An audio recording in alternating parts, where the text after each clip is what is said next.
Things are really getting escalated at this point, folks. And if you're paying attention, you know exactly what I'm talking about. This is in reference to Charlottesville down in Virginia, right?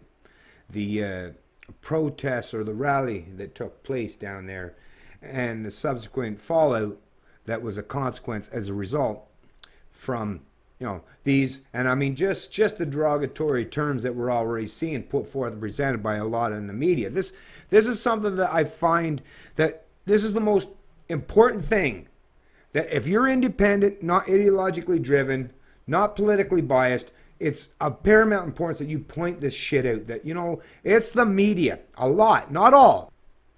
There are some in the media, the calmer heads, but they're not prevailing at this point. But there are some in the media that are trying to de-escalate the situation, and at least trying to be unbiased and at least somewhat objective in the reporting. But as you're seeing, a substantial portion of those in the media, the kind of people, like I said, think about the people that are employed by these multinational conglomerates or these big gigantic corporations or these basically propagandist outlets at this point, these sensationalized tabloid style media outlets that now they realize that their old model has been destroyed because competition has entered into the realm, social media, right? So they've turned to what the old tabloid style and sensationalized ridiculous media in the past did to gain market share in the marketplace, right? They're turning to that sensationalized style of reporting instead of being objective and just laying out the facts and keeping their big fucking mouth shut in regards to being opinionated when it comes to picking sides politically, right? I'm a libertarian, so I don't have no political ideology that I fall for. I'm all about philosophy, the pursuit of truth, objective reason, logic. If you're going to have principles, then they have to be principled.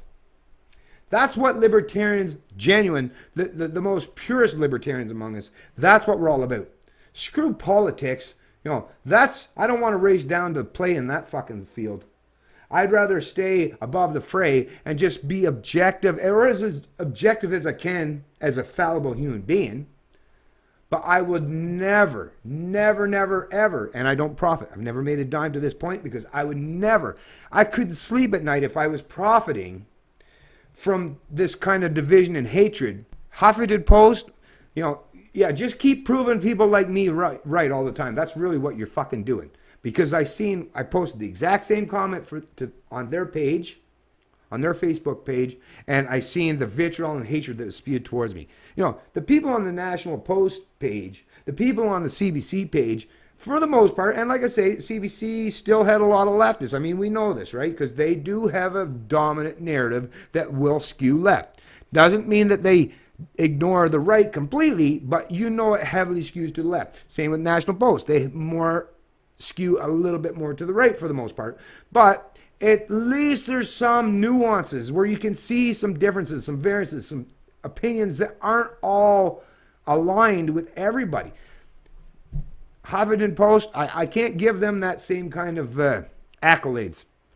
I can't give them any praise whatsoever because I keep seeing, it's not just one example, I see all the time how, nope, there are media outlets or even like CNN which tries to put forth and present their narrative that they're supposed to be the centrists in the US. Bull fucking shit. Or MSNBC. Even Fox, Fox is a right-wing bias.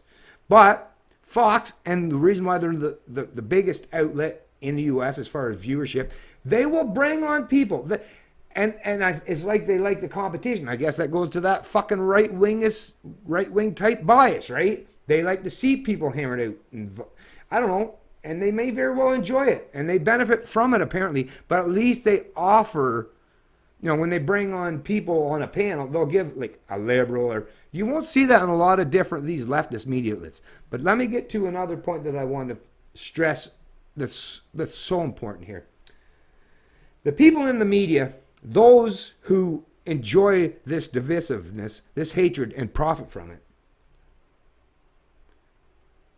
they go home to their gated communities and enjoy the entertainment factor of all the division and hatred that they helped create. So this. You've seen this. If you pay any attention, right? If you've turned the dial, that's the thing. If you're, well, not dial today, if you've changed the channel, or if you've gone to different social media outlets, because I recognize there are a lot of people that just still watch television. And if you are, well, what the hell is wrong with you? You're not going to get a whole lot of alternative opinions or narratives from television. You know, this is the establishment type that they're so embedded in, and their platform is so grounded in their ideological preferences that you're not going to get much for dissenting opinions from the predominant narratives they want to put forth and present, right? It's only on the internet where every one of us, you're right, and this is what you have to recognize. You're right, we all have the ability to put our voice out on social media. So while there's still obviously political biases from the left or right, social media at least allows us all the opportunity to have our say. So if you want to function outside your own particular echo chamber or your own particular biases, the only place where that happens in this modern day is on the internet. But what kills me, what bothers me, what just irks me is the fact that those in the leftist predominantly media outlets, and yes, some on the right like Fox News and such, right? But predominantly the leftists, they are so much generating and benefiting from putting forth and presenting their divide and conquer narrative. And the clicks they get, whether you like them or hate them, they don't give a shit whether you like or hate them. They could have, and you're seeing, they could have all thumbs down on YouTube, on their YouTube channels or pages, or on Facebook, same thing. But they don't care because all those clicks, all that attention, that generates revenue for them. So they don't care if you hate them or not. They don't care if you agree with them or not. They just want to profit from this vitriol, this hatred and division that they are very much responsible for. And to me, the most important thing that I can point out, and anyone that's even somewhat objective can point out, is stop. You know, if you want to function in that echo chamber, you know, that is totally your choice. And I would never seek out to prevent you from being allowed to do whatever you want to do. I'm a live, let live kind of guy. I'm a libertarian. But if you want to keep putting forth and presenting just that one side of the narrative and keep cheering on for your team and hoping that that's, you know, that you're ultimately, I guess, what, going to win? Win what? What? Because you're never going to convince people on the opposing side, the ones that you perceive as your enemies or your oppressors, you're never going to convince that population to align with you. So the only thing you can do is instigate and elevate the kind of hatred and division that we're seeing now. It's getting to the boiling point. I mean, we're seeing, look at what's happening down in this place, and listen to the way the media is putting forth and presenting what's happening. So this is a headline from CBC News World. FBI leads probe into violence during far-right protests in Charlottesville, Virginia. Trump under fire for comment blaming many sides' failure to single out a specific group. So Trump, I guess, come out and said that, you know, it's not just one side to blame, it's both. But you see how the media is presenting this? They're saying that he's contributing to this escalation of violence by not condemning just the one side that they want to see as, or point out as being the oppressors, or the ones that they hate, or the ones that they loathe, right? I think what Trump did in this particular situation, it might not even been his idea. He's probably getting some advice from other people. But I think the best thing he did was, yes, say blame and responsibility lies not in just one group or one side, but both sides or all sides. How is that ridiculous? I don't find that ridiculous or outrageous in any way.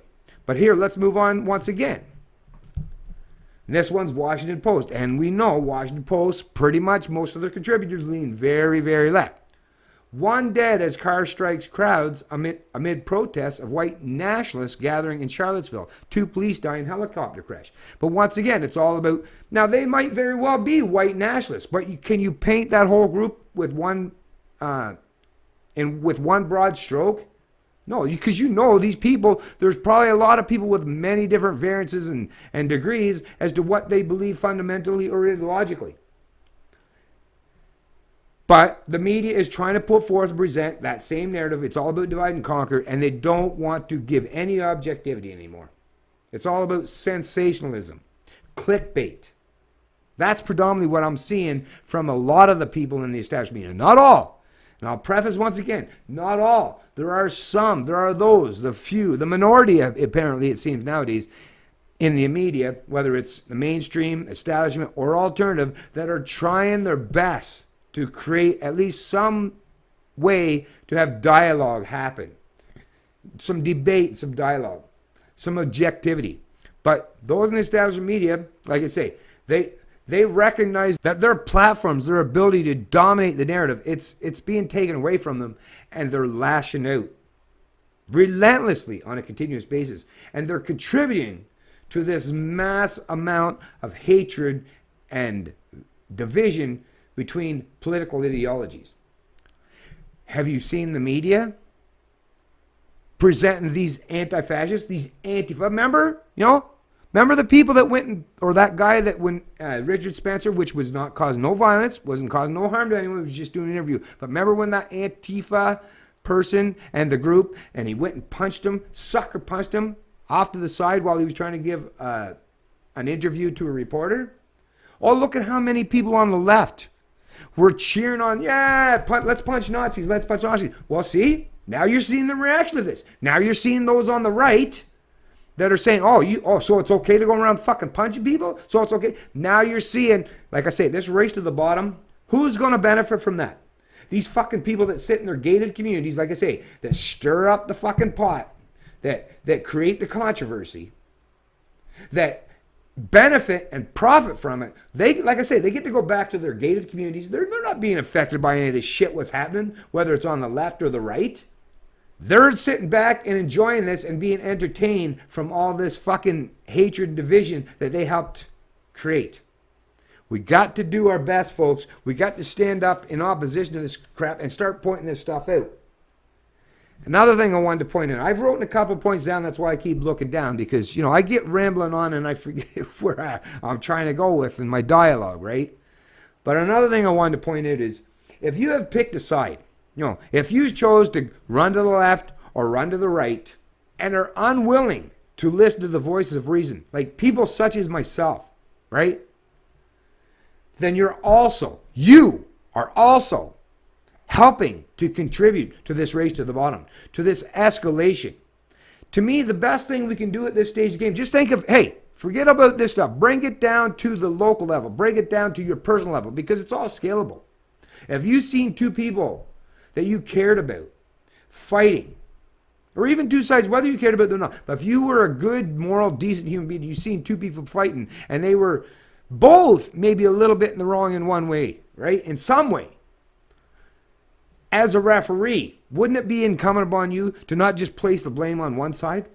Wouldn't you want to be the one to step in and intervene and say, listen, I understand your grievances. I understand your grievances. Use me as your sounding board. Let me be the one that will listen to both sides. I'll be objective. I won't hate you for what you got to say, but let me hear what you got to say. Let me hear what you got to say. I want to listen to both sides. Tell me, what's your grievance? What's your province? Because that's the only way we're ever going to find a way to be able to, at the end of the conversation, where I can say, hey, can you two both shake hands? Can you both agree to disagree? Even if we never come to any semblance of understanding or agreement, can you at least agree to disagree and agree to one fucking thing? Let's not use violence or force against each other. You have every right to believe what you want to believe, and you have every right to believe what you want to believe. And I should be, as the referee, point out that, maybe, you're not exactly right in your premise, right? Maybe you're not exactly right in your ideology or your narrative. They're not going to learn anything if you don't have some kind of referee, some kind of middleman, someone that's at least trying to remain objective. And I'll acknowledge wholly, yes, I can be biased myself even, but I'm willing to put that aside. I'm willing to put my particular bias aside when I see this kind of stuff happening, so that I can at least help be the voice of reason, to be the referee, to be the one that wants to stand in the middle of all this shit, of all this hatred, of all this divisiveness, and say, listen, nobody benefits, whether you're on the right or the left or anywhere in between. Nobody's going to benefit from escalation of hatred and vitriol to the point where violence occurs, where violence becomes the only method or means, or the sole way that people feel where they can be heard, where they can vent their frustrations. When you allow things to escalate and get to that point, then once again, you too are contributing to what's happening. You too are contributing to the hatred and the violence that we're seeing. And like I say, don't listen to me. I don't give a shit. I'm just one person. You don't have to listen to me. Matter of fact, I've got a very small voice out there in comparison and contrast to a lot of people, especially those in the social media, establishment media, or those with large, substantial numbers of followers in social media. I recognize I'm just one small voice. I'm like a whisper in reality. But I'm trying my best. And if you agree with anything I say, well, then it's incumbent upon you to, unless you want to do it for me, then you do it for me. And you do it, and I'll support you as you see what I do every day. I support those who are objective, and there are more people than me. But if you're paying attention to my video, you know I'm at least one of those people. So, I don't want to function in an echo chamber. Help put forth, present, and share what I got to say so that people at least know that there are some out there that are trying our best to de-escalate the tensions, the division that we're seeing being ramped up from people that have devious intents or less than desirable motives for contributing to this shit. It's Canadian Libertarian, and I love liberty.